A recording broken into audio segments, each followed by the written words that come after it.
So நீங்கள் மக்களோட ஒரு தொடர்பே இல்லாமல் ஒரு ஆட்சியை நீங்கள் பண்ணிக்கிட்டு இருந்தீங்கன்னா உங்களுக்கு எதை பேசணும் எதை பேசக்கூடாதுன்னு உங்களுக்கு தெரியாது.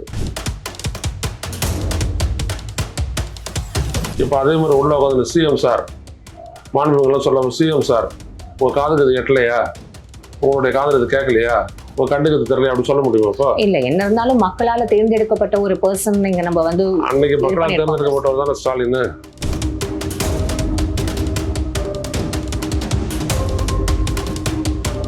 எங்கள் ஆட்சியில் ஒன்றும் இல்லைன்றீங்க, அப்புறம் ஏன் பதக்கம் கொடுத்தீங்க அப்படின்றது. எங்கள் ஆட்சியில் வந்துட்டு இந்த பொறுப்பில் இருந்தவர் தான் இன்னைக்கு வந்துட்டு கமிஷனர் இன்னைக்கு போட்டு வச்சிருக்கீங்க சென்னையில் அப்படின்னு.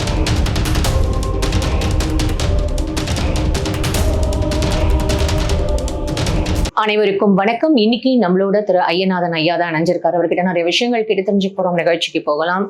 சார் வணக்கம் சார், எப்படி சார் இருக்கீங்க? சட்டசபை வந்து ரொம்ப பரபரப்பா பேசப்பட்டு இருக்கு. டெய்லியுமே வந்து இந்த லைவ் போட்டதுக்கு அப்புறம் சின்ன குழந்தைங்க கூட இப்ப வந்து எல்லாத்தையும் விட்டுட்டு சட்டசபை தான் பாக்குறாங்க அப்படின்ற மாதிரி ஒரு இருக்கு. உங்களோட பார்வை என்ன சார்? அப்படிலாம் ஒன்றும் இல்லைங்க. சட்டசபையை பொறுத்த வரைக்கும் என்ன அப்படின்னோம்னா, தேர்ந்தெடுக்கப்பட்ட அந்த பிரதிநிதிகள் வந்துட்டு மக்களுக்காகத்தான் பேசுறாங்க, மக்களுக்காகத்தான் வாதிக்கிறாங்க, மக்களுக்காகத்தான் அவங்க நடத்துக்கிறாங்க அப்படின்ற ஒரு உணர்வு வந்து மக்கள் பத்தில ஏற்படும். அப்படி அது ஏற்பட தவறிடுச்சு அப்படின்னோம்னா அந்த லைவ் வேஸ்ட்னு அர்த்தம். என்ன இல்லைன்றீங்க சார்? மக்களுக்காக இவங்க பேசுறாங்களா? இப்ப இன்னைக்கு கூட நீங்க நடந்த நிகழ்ச்சிகள்லாம் நீங்க எடுத்து பாருங்க. 3 பேர் சுட்டு கொண்டுட்டாங்க. 3 பேர் சுட்டு கொண்டதுக்கு எல்லா உறுப்பினர்களும் பேசுறாங்க.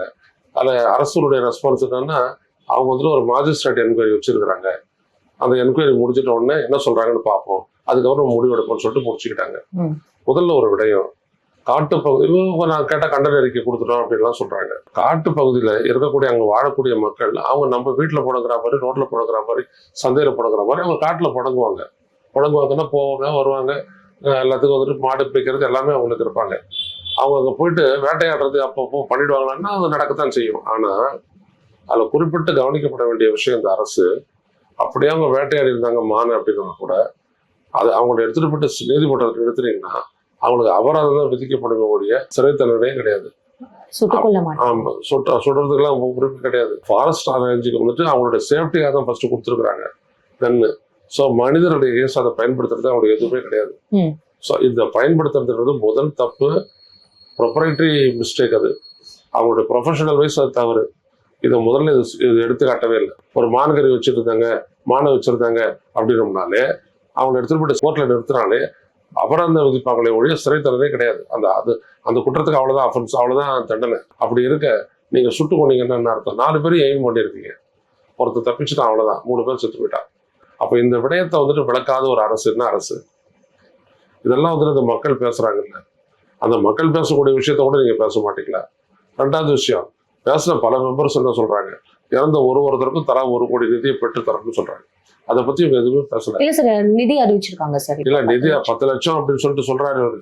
வனத்துறை அமைச்சர் தான் சொல்றாரு 10 லட்சம் ரூபாய் நாங்க கொடுக்கறதா இருக்கணும். முதல்ல நீங்க இல்ல அவங்கள சொல்லணும். அவங்க பண்ண குற்றம், அந்த அவங்களுடைய எல்லை பகுதியில் நடந்த குற்றம், அங்க வாழற மக்கள் அவங்களுக்கு அந்த அரசு தான் கொடுக்கணும். அதோட அவங்களுக்கு வேலை வாய்ப்பு கொடுக்கறதுனாலும் கொடுக்கணும், அந்த அரசு தான் கொடுக்கணும். அதையும் இவங்க வலியுறுத்தல. அப்ப என்ன விதமான பர்செப்ஷன் இவங்களுக்கு இருக்குது? இவங்களுக்கு கைட் பண்ற அந்த அதிகாரிகள் சரியா இவங்களை கைட் பண்ணலையோ அப்படின்ற ஒரு குவெஸ்டியன் மார்க் இங்க இருக்கு. இப்ப நம்ம எல்லாம் அதிகாரி கைட் பண்ணி நம்ம எல்லாம் அவ்வளவு பேசுறோம் சார். இது வேற அந்த ஒரு இதே மாதிரி அங்க இருக்கக்கூடிய ஒரு ரிப்போர்ட்டரை இப்போ சத்தியமங்கலம் இல்லையா, சத்தியமங்கலம் ரிசர்வ் அது ஒட்டின மாதிரி இருக்கிறது தான் வந்துட்டு அடுத்தடுத்தது வருது. பல்வேறுபட்ட வீரப்பன் காடுகள் எல்லாம் வருது. அதுல ஒண்ணுதான் இதுவும். அங்க இருக்கக்கூடிய எம்எல்ஏவையோ இல்லையா கட்சிக்காரர் கேட்டாலும் அவன் உண்மையை சொல்லிட்டு போவானே, இதுக்கெல்லாம் தண்டனையே கிடையாது சார் அப்படின்றது அவன் உண்மையை சொல்லுவானே. அதை கேட்டுக்கிட்டு வந்து சட்டசபையில சொன்னாலே போதுமே. விஜய்க்கு தெரியாது, ஓகேயா, நீங்க அதை கூட பண்ண மாட்டீங்க. இப்ப நான் எப்படி தெரிஞ்சு வச்சிருக்கிறேன்? எனக்கு அந்த சத்தியமங்கலம் ரிப்போர்ட்டர் எனக்கு சொல்றாரு, நான் இவ்வளவு விஷயத்த நான் தெரிஞ்சு வச்சிருக்கிறேன். ஸோ நீங்க மக்களோட ஒரு தொடர்பே இல்லாம ஒரு ஆட்சியை நீங்க பண்ணிக்கிட்டு இருந்தீங்கன்னா உங்களுக்கு எதை பேசணும் எதை பேசக்கூடாதுன்னு உங்களுக்கு தெரியாது. அதான் நீங்க நடந்திருக்கு சார். இதெல்லாம் ஒரு பக்கம் இருக்கும்பொழுது இல்லை sir, weather to ask this question. ஏன்னா இப்போ எல்லா பத்திரிகைகளும் எடுத்தும் போது 80th இண்டிபெண்டன்ஸ் டே செலிப்ரேட் பண்றதையும் தாண்டி த்ரிஷா அவங்க வந்ததுதான் முக்கியத்துவம் கொடுத்து பேசப்பட்டதா இங்க பார்க்கப்படுது. அதுக்கான நிறைய விமர்சனங்களும் இங்க இல்ல. ஆக்சுவலா இதெல்லாம் வந்துட்டு ஒரு முதல்வரா பொறுப்பேற்றுக் கொண்டிருப்பவருடைய பொறுப்புணர்வு தொடர்பானது. நான் ஒன்றும் பேச முடியாது. ஏன்னா நான் அவங்களை வந்துட்டு ஒரு என்னோட சக நடிகைன்றதுனால நான் அவரை வந்துட்டு ஒரு இன்வைட்டி அவங்க அவ்வளவுதான் அப்படின்னு கூட சொல்லலாம். எதை வேணா நம்ம ஜஸ்டிஃபை பண்ணிக்கலாம். அதுக்கு மேல நம்ம பின்னாடி போறதுக்கு நம்மளுடைய அரசியல் நாகரிகான கொடுக்கலாம், அதை விட்டுரும். Fine sir. நேத்தி வந்து உதய் வர்சஸ் ஆதவ் அர்ஜுனா அப்படின்ற மாதிரியே பலதரப்பட்ட விவாதங்கள் வந்து நிறைய நடந்தது சார். முக்கியமா வந்து ஓபிஎஸ் அவர்கள் பேசும்பொழுது அவர் எழுந்து வந்து ஒரு இடத்துல வந்து நின்று மரியாதை கொடுத்தா எல்லாரும் எழுந்து நிக்கணும், அவர் தான் கார்னர் வரைக்கும் என்ன வாக்கிங்கா போயிட்டு வராரு, அதுக்கு எதுக்கு எழுந்து நிக்கணும் எதிர்கட்சி தலைவர் அப்படின்னு சொல்றாரு. ஆனா அதுன்னு ஒரு மாண்பு இல்லையா சார்? இல்ல, அப்படிலாம் ஒண்ணும் இல்லைங்க. நீங்க ஒண்ணு பண்ணணும், அவையில ஒரு மாண்பு நீங்க எதிர்பார்க்கறீங்கன்னா that is a reflection only. But எங்க அது ஆரிஜினேட் ஆகணும்னா வெளியில.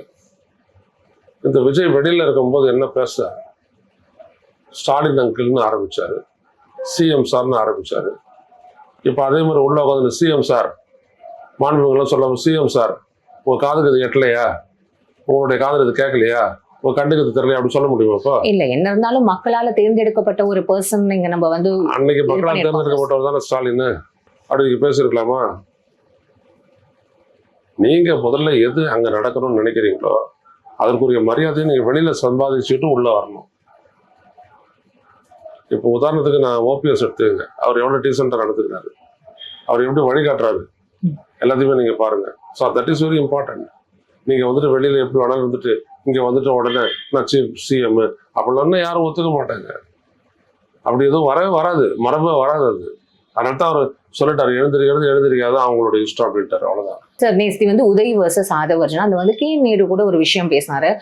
அதாவது போதைப் பொருள் பழக்க வழக்கம்ன்றது உங்க ஆட்சியிலேயே இருக்கு, அதோட ஆட்சியோட நீட்சி தான் இது அப்படின்ற மாதிரி ஆதவ் ஒரு பக்கம் சொல்லவும், அப்போ நீங்க வந்து போலீஸ் அதிகாரிகளுக்கு வந்து எங்க ஆட்சியில நல்லா வேலை செஞ்சாங்க அப்படின்றதுனாலதான் நீங்க வந்து அதுக்கு கௌரவிச்சு இந்த வாட்டி அவங்களுக்கு பதக்கங்கள் கொடுத்தீங்க அப்படின்னு சொல்ற அந்த ஒரு வாக்குவாதம் எப்படி? அதான் கவுண்டர் கொடுத்துட்டாரு அவரு உதயநிதி, அவ்வளவுதான்.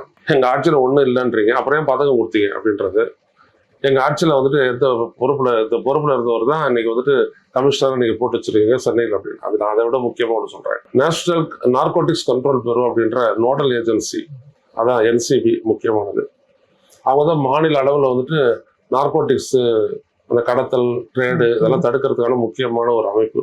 எல்லா போலீஸோட இணைஞ்சு தான் அவங்க பணியாற்றிட்டு இருக்காங்க. நிறைய நான் உள்துறை அமைச்சகத்திட்ட இந்த ரிப்போர்ட் வச்சு நான் நிறைய பேசியிருக்கிறேன். போதைப் பொருள் உள்ள இந்தியாவுக்குள்ள வர பிரச்சனை வந்துட்டு பாத்தீங்க அப்படின்னா பஞ்சாப் பிரச்சனை காலத்துல தொடர்ந்து இருக்கு. இவர் இந்த ஆதவ் அர்ஜுனா என்ன சொல்றாரு, இப்பதான் வந்துட்டு 20வது ஆண்டு வரைக்கும் அதெல்லாம் கிடையாது, அதுக்கப்புறம் தான் வந்துச்சு. அட்டர் பொய் இல்லை இக்னரன்ஸ். உண்மை என்ன அப்படின்னோம்னா இது ரொம்ப நாளா வந்துகிட்டே தான் இருக்கு, தடுத்துக்கிட்டே தான் இருக்கிறாங்க. இப்போ வேற ஒரு பரிமாணத்துக்கு போயிடுச்சு. அது என்ன அப்படின்னோம்னா, முன்னாடியெல்லாம் கஞ்சா வேணும்னா திருமணம் எங்கேயோ ஒரு இடத்துல போயிட்டு நீங்க அந்த கஞ்சா வைக்கிறவங்க வாங்குவீங்க. இப்பெல்லாம் அப்படிலாம் ஒன்றும் கிடையாது. இப்போ நீங்க ஒரு ஃபோன் பண்ணீங்கன்னா அது கொரியர்ல வருது. Tell me how you will interrupt and stop it. Stop that. இது இந்திய ஒன்றிய அரசுக்கே வந்துட்டு கன்சம்ஷன் எவ்வளோ இந்தியா அப்படின்றது கேட்டாவே அவங்ககிட்ட கிடையாது. காரணம் என்னன்னா யாருக்கும் தெரியாது. யாருக்கு என்னென்ன போதைப் பொருள் வரணும், அது எங்கேருந்து வரணும் அப்படின்றதுலாம் தெரியவே தெரியாது. இன்னைக்கு அந்த ட்ரேட் வந்துட்டு ஒரு நெட்வொர்க் எப்படின்னா இணையத்தின் வழி அது வந்துட்டு பரவுது. அவங்க ஃபோன் கூட பேச வேணாம், அதுக்கு ஒரு வாட்ஸ்அப் குரூப் இருக்காதா, அவங்க அதில் வந்துட்டு சங்கீத மொழியில போட்டாங்க அப்படின்னா வந்துட்டு இருக்க போகுது. யாருக்கு தெரியும்? ஒரு நாளுக்கு கொரியர் ஏதாவது ஒன்று டெலிவரி ஆகிட்டே இருக்குது வீடுகளுக்கு. அதில் வந்துட்டு இந்த ஒரு பாக்கெட்டும் வந்துட்டு வருது. அப்போ இதை நீங்கள் தடுக்க, வீட்டுக்குள்ள ரூம்ல போயிட்டு அவன் பிரிக்க போகிறான், அது நுகர போகிறான், அது யாருக்கு தெரியும்? அப்படியே அவன் பையன் படிக்கிறானோ தூங்குறானோ நினைச்சிட்டு இருக்க போறாங்க. ஒரு கட்டத்தில் தான் தெரிய வருது. அந்த மாதிரி தான் நம்மளுடைய பிரச்சனையே இருக்குது. இந்த பிரச்சனையை வந்துட்டு இது ஒரு மாபெரும் பிரச்சனையை வந்துட்டு ஒரு சிஸ்டம் பிரச்சனையை வந்துட்டு விஜய் என்ன பண்ணிட்டாரு, அரசியல் பிரச்சனையை கூப்பிட்டாரு. உங்களுடைய ஆட்சியில பரவுது, உங்களுடைய ஆட்சியில பரவுதுன்னு. அதே தான் சட்டம் ஒழுங்குலயே அவர் மாட்டிக்கிட்டு தெரியறதுக்கு காரணம். அதே போலீஸ் தான் இப்போ இருக்குது. அப்ப தப்பு பண்ணிச்சு அப்படின்னா அதே போலீஸ் இப்போ வச்சுட்டு எப்படி உங்களால் கண்ட்ரோல் பண்ண முடியும்? அப்ப இருக்கிற போலீஸ் தப்பு பண்ணிச்சு, இன்எஃபிஷியன்ட்னா. இப்போ நமக்கு வந்து ஆட்சி மாறும் பொழுது அப்போ இவர் வந்து லஞ்சம் வாங்கக்கூடாது, இல்ல போதை மருந்து புழக்கங்கள் இருக்கக்கூடாது அப்படின்ற ஒரு அவேர்னஸ் கிரியேட் பண்ணி லஞ்சம் கொடுக்க முடியாதுன்னு போய் சொல்லுங்க போ அப்படின்னு சொல்லும்போது அப்ப அதிகாரிகளுக்கும் அந்த ஒரு பயம் நடக்கவே நடக்காது. ஏன்னு கேட்டீங்கன்னா எல்லாருமே அந்த அந்த ஆக்ட் ஆஃப் கரப்ஷன் அதுல வந்துட்டு பார்ட்டா தான் இருப்பாங்க. ஆனா லஞ்சம் இப்போ கம்மியா இருக்கு அப்படின்றது வந்து சொல்லிட்டு இருக்க வேண்டியதான். நம்ம அந்த மாதிரியான ஒரு விஷயமே நடக்கல அப்படின்றது இல்ல. அது எங்கேயாவது ஒரு இடத்துல அப்படி நடக்கலாம், இருக்கலாம். ஒரு சில அதிகாரிகள் பயப்படலாம், இருக்கலாம். ஆனா இதை வச்சுலாம் முடிக்கலாம் முடியாது. கொஞ்ச நாள் அதுவும் தலையை எடுத்துரும். சார், இப்போ இந்த போதை மக்கள் கொடுக்குறவங்க மக்கள் கொடுத்துட்டு போவாங்க காசு, புரியுதுங்களா? இப்ப விஜய் கூட நாங்க காசே இல்லாத வந்தோம் அப்படின்னாரு. ஆதவ் அர்ஜுனா அவருடைய தொகுதியில ஒரு வேட்பாளருக்கு 3000 ரூபாய் கொடுத்தாரு. விஜயனுடைய தொகுதியில் 1000 ரூபா கொடுக்கப்பட்டது. சேலத்தில் அவருடைய வேட்பாளர் வந்துட்டு பார்த்தீங்கன்னா எல்லாருக்கும் 2000 ரூபா கொடுத்தாரு அவரு. அது அடுத்த தொகுதியில் இருக்கிற தாவேக்காரன்னு சொல்றாரு, அங்கே கொடுத்தாங்க நம்ம கொடுக்கல, அதனாலே நம்மளுக்கு வந்துட்டு ஒரு 5000 ஓட்டு காலி ஆயிடுச்சு அப்படின்னு அவர் சொல்றாரு. பேட்டிலாம் இருக்குது. போதை மருந்து பழக்கத்தினால திருவொற்றியூர்ல வந்து ஒரு கொலை சம்பவம், கோயம்புத்தூர்ல ஒரு கொலை சம்பவம் நம்ம பார்த்தோம். அதாவது என்ன அப்படின்னா, இப்போ இது பசங்களுக்கு நடுவுல வர்றதுனால சின்ன குழந்தைங்க வரைக்கும் இது ரீச் ஆறதுனாலதான் இது நமக்கு ஒரு பயம் சைல்டு ஏற்படுது. அப்படின்றது வந்துட்டு ஐநாவுடைய யூஸுக்கு வந்துட்டு anybody whose less than 18 years are child, அதை வச்சுட்டு குழந்தைகிட்ட புழக்கம் வந்துருச்சுன்றது நீங்க தமிழ்ல சொல்லிடாதீங்க. பள்ளி மாணவர்கள் வரைக்கும் இது வந்துருச்சு அப்படின்னு சொல்றதே வந்துட்டு பாத்தீங்கன்னா அது ஒரு ரொம்ப மைக்ரோ பர்சன்டேஜ் தான். காலேஜ் லைஃப்ல பாத்தீங்க அப்படின்னா இப்ப பரவி இருக்கிறது பாத்தீங்கன்னா ஒரு 5% வரைக்கும் பரவி இருக்கலாம், இல்லாட்டி 10% கூட ஆயிருக்கலாம். ஆனா வேலை படிச்சுட்டு வேலை இல்லாத இளைஞர்கிட்ட தான் அது வந்துட்டு பெருசா பரவுது. ஸோ இந்த வேலையின்மை தான் நம்ம கண்டெயின் பண்ண வேண்டிய ரொம்ப முக்கியமான ஒரு பிரச்சனை. அது இவங்க தெரியாதே பேசிட்டு இருக்கிறாங்க. அடிப்படையில போதைப் பொருளை நீங்க வந்துட்டு தடுக்கணும் அப்படின்னோம்னா ஒரு அவேர்னஸ் அப்படின்றது ரொம்ப முக்கியமான ஒரு விடயம். அதை விட ரொம்ப முக்கியமான விடயம், இப்போ நாங்களாம் படித்த காலத்தில் வந்துட்டு ஸ்கூலில் ப்ளே கிரவுண்ட் இருந்துச்சு, நாங்கள் விளையாடுவோம். விளையாடுனதுனால தான் நாங்கள் வளர்ந்துருக்குறோம் இவ்வளோ தூரம். ஸோ நாங்கள் ஸ்ட்ராங்காக இருப்போம். விளையாட்டு தான் காரணம். அத்லெட்டிக்ஸில் இருப்போம், கராட்டேல இருப்போம், ஃபுட்பால் மேட்ச் ஆடுவோம், ஏதாவது ஒன்று நாங்கள் பண்ணிக்கிட்டே இருப்போம். ஆனால் இப்போ விளையாடுறதுக்கு கிரவுண்டே இல்லை, பிள்ளைங்களுக்கு விளையாடுறதுக்கு வாய்ப்பு இல்லை அப்படின்னு வரும்போது அவங்க வீட்டுக்கு வந்துட்டு உடனே பையெல்லாம் தூக்கி போட்டு அடுத்தபடியாக பார்த்தீங்கன்னா செல்ஃபோனில் தான் அவங்க விளையாடுறாங்க. அது எங்கே வேணாலும் அதை கூப்பிட்டு போவோம்.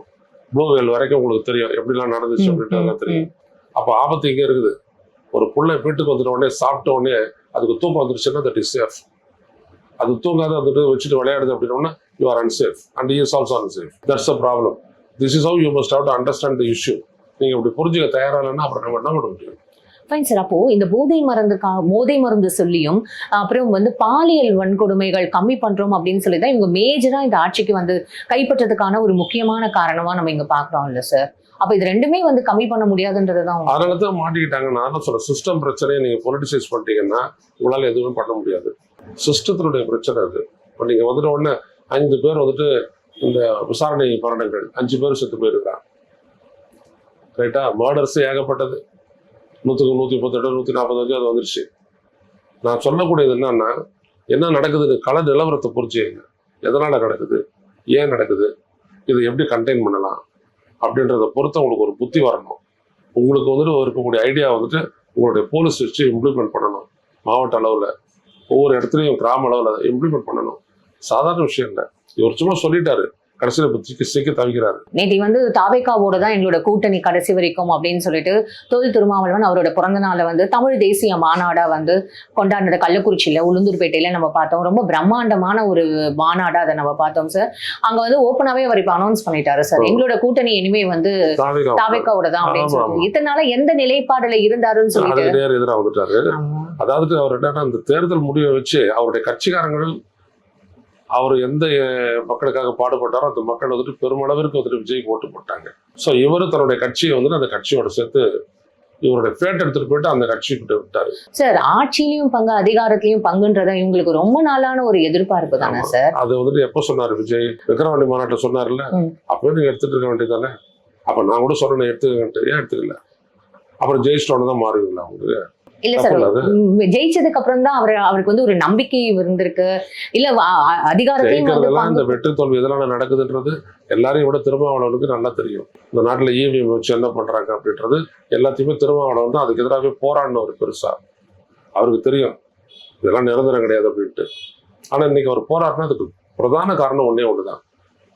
விஜய் பெற்ற ஓட்டுல வந்துட்டு ஒரு 30% வந்துட்டு பட்டியலின சமூகத்தினுடைய ஓட்டு. ஸோ அவங்க அந்த அளவுக்கு போயிட்டாங்க. நம்மளும் அவங்களோட போயிடுவோம், அதை வச்சு சர்வை பண்ணிக்கிறோன்றது ஒரு சர்வைவல் பாலிடிக்ஸ் தான் இன்னைக்கு வந்துட்டு திருமாவளவன் எடுத்த முடிவு. தமிழ் தேசிய தலைன்றாரு. விஜய்க்கும் தமிழ் தேசிய கொள்கைக்கும் என்ன சம்பந்தம் இருக்கு?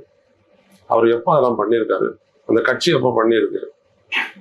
3 மாசம் தானே சார் ஆகுது. நீங்க அரசியல் கட்சி ஆரம்பிச்சு 3 வருஷம் ஆச்சுங்க. அந்த 3 வருஷத்துல அவர் எங்க நின்று இருக்காரு? அவருக்கு எதுல அவருக்கு பர்செப்ஷன் உண்டு? எதுவுமே தெரியாத ஒருத்தர் வந்து நான் தமிழ் தேசிய தளத்துல அவங்களோட பயணிப்போம் அப்படின்னு கொள்கை ரீதியா அவங்களுக்கு சொல்றீங்க அப்படின்னா என்ன சொல்றது? திருமாவளவன் போயிட்டாரு, ஆத்துல அடிச்சுட்டு போட்டவர் போயிட்டாரு, அவ்வளவுதான். திமுகவோட நிலைப்பாடு என்ன சார்? திமுக எதுல எந்த ஒரு திருமாவளவன் இழப்பு அப்படின்றது திமுக ஒரு பெரிய இழப்பு. பிசிஐ இழப்புன்றது திமுகவும் ஒரு பெரிய இழப்பு. அது எதிர்பார்ப்பட்ட கருத்தே இல்லை. ஃபைன் சார், நிறைய விஷயங்கள் ஷேர் பண்ணீங்க. தொடர்ந்து பேசுவோம். உங்க நேரத்துக்கு ரொம்ப நன்றி சார்.